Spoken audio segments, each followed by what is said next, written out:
only warm primordial blackness. Your conscious ferments in it, no larger than a single grain of malt. You don't have to do anything anymore. Ever.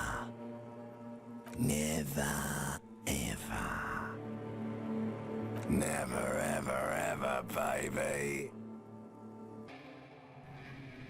Hello everyone, and welcome to Prod It, the gaming channel where we prod at games to see if there is anything worthy of calling life within them.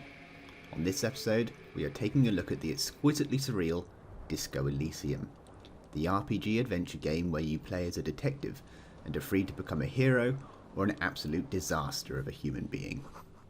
And this is how you begin.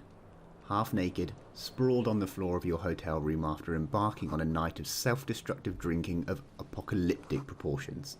So destructive, in fact, that you have forgotten almost everything about yourself, including where you are and why. Thus begins one of the most surreal, funniest, saddest, and most beautiful games that I have ever played. What makes Disco Elysium's gameplay so different to anything else is the fact that its skill tree is linked to the different facets of the detective's consciousness. Imagine a personality fractured into dozens of parts, where one represents empathy, the other perception, one is conceptualization, and the other logic. All these aspects of the detective's psyche can be upgraded throughout the game, resulting in a variety of different outcomes. Each aspect of his psyche has an actual character and voice attached to it, and each of them will chime in during a conversation or event and either offer insight or try and get you to act in a certain way.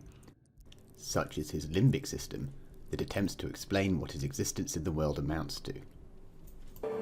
There's this giant ball there, in evil apes, and the evil apes are juking it out on the ball. You're one of them. It's basically all just evil apes juking it out on a giant ball. You can't even make out it's a ball when you're juking it out. It's that large. Buying for resources is a stupid expression you picked up somewhere. The part of the presentation you want to take home with you is this.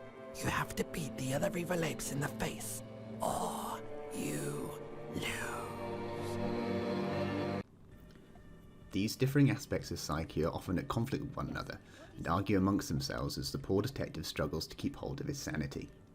If this sounds strange, it's because it is, but its results are truly brilliant. The opening section of this video showed the very start of the game, where the detective is having a conversation with his reptilian brain and limbic system, which is attempting to convince him not to wake up.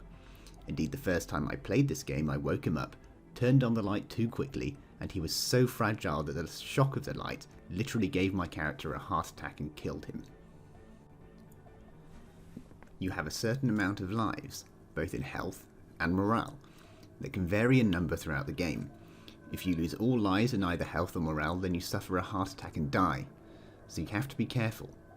Look in the mirror at the wrong moment, or pursue a conversation you are not emotionally prepared for, and it can literally kill you. Attempting to rid yourself of the expression, for example, is an experience that can mortally damage your morale if you are not careful.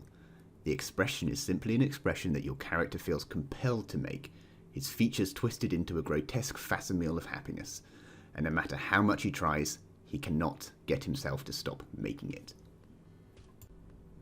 I won't reveal the detective's true name, as this is discovered as part of the game. However, you are in the city of Revachol, and you have been sent to investigate a murder, or at least you are meant to be before you drunk yourself into oblivion. Upon waking up, you quickly discover that you have also lost your police badge, gun, and vehicle. You are given a partner, Lieutenant King Kitsuragi, who has been sent from a different precinct to aid you in your investigation. Kim is an emotionally reclusive character, a stark contrast to the unstable and unpredictable detective. It is one of the joys of the game witnessing the two characters' relationship grow. As you progress throughout the game, the world itself opens up and new areas become available. In certain ways, it is a bit of a cross between a point-and-click adventure and an RPG. Certain locations of interest are generally highlighted with little green circle that you can then click on to investigate. Little circles also pop up in the orbit around your head. This means that one of those pesky voices of your psyche has spotted something within the environment and wishes to comment on it.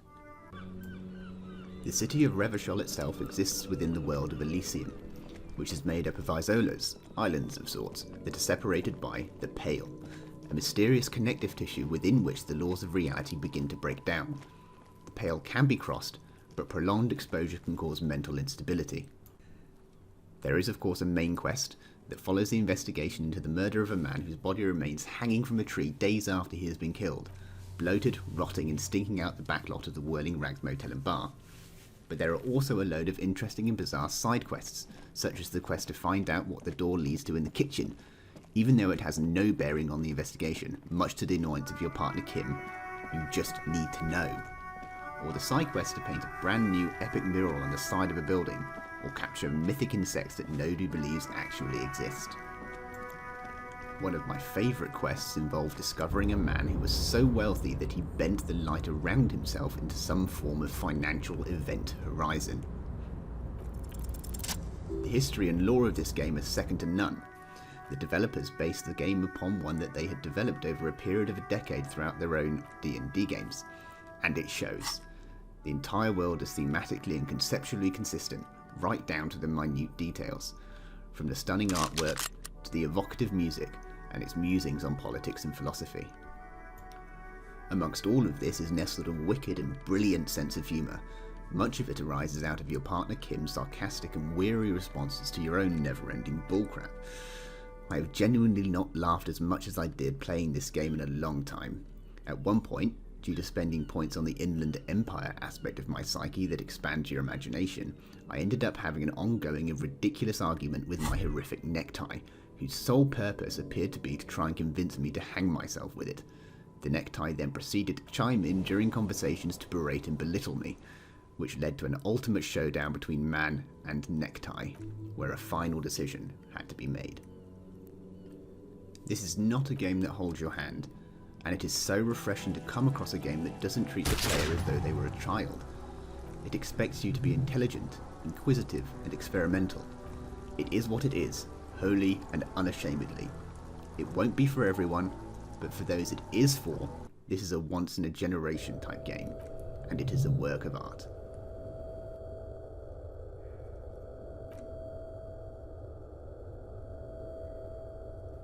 It comes as no surprise that I found Disco Elysium to be well worth a prod. If you enjoyed this review, then don't forget to subscribe for future content.